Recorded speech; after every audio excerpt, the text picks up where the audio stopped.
Praise the lord అందరికి. ఈ రోజు మనం వాక్యం చదువుకోబోతున్నాం. మత్తయి సువార్త 5వ అధ్యాయం నుంచి.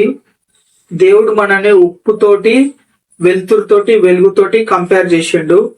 మత్తయి సువార్త 5వ అధ్యాయం 13వ వచనం. మీరు లోకమునకు ఉప్పు అయి ఉన్నారు. ఉప్పు నిసారమైతే అది దేని వలన సారణం పొందును? అది బయట పారవేయబడి మనుషుల చేత త్రొక్కబడుటకే గాని మరి దేనికి పనికిరాదు. అంటే ఇప్పుడు ఉప్పు ఉంటది, ఉప్పు నిసారం అయితే అది టేస్ట్లెస్ అయితే అది దేనికి పనికిరాదు.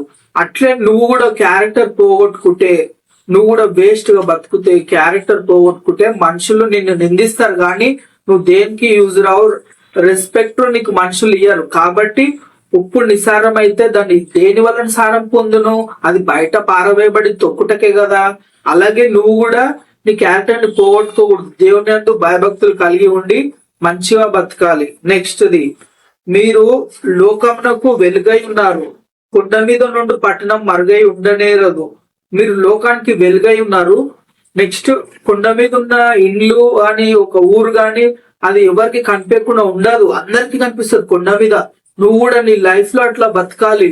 మనుషులందరూ నిన్ను ఒక రేంజ్ లో చూసేటట్టు బతకాలి. మీరు లోకంలోకి వెలుగై ఉన్నారు. కొండ మీద నుండి పట్టణం మరుగై ఉండనేరదు. మనుషులు దీపం వెలిగించి కొంచెం కింద పెట్టారు గాని అది ఇంట నుండి వారికి అందరికి వెలిగించటకై దీప స్తంభం మీదే పెడతారు. అంటే ఇప్పుడు క్యాండిల్ అనుకోరు, లైట్ అనుకోరు, అది తీసుకుపోయి బెడ్ కింద పెట్టారు. ఒక ల్యాంప్ స్టాండ్, ఒక దీప స్తంభం మీద పెడతారు, ఎందుకంటే ఇంటికి మొత్తం వెలిగియడానికి. అలాగే ఎవరైనా ఒక మంచి పర్సన్ కి జ్ఞానం ఉంటే వాడిని దాచిపెట్టకూడదు, వాడిని పైకి తీసుకురావాలి. అప్పుడు వాడు అందరినీ షైన్ చేస్తాడు అని దీని అర్థం. Thank you. Amen. Praise the Lord to everyone.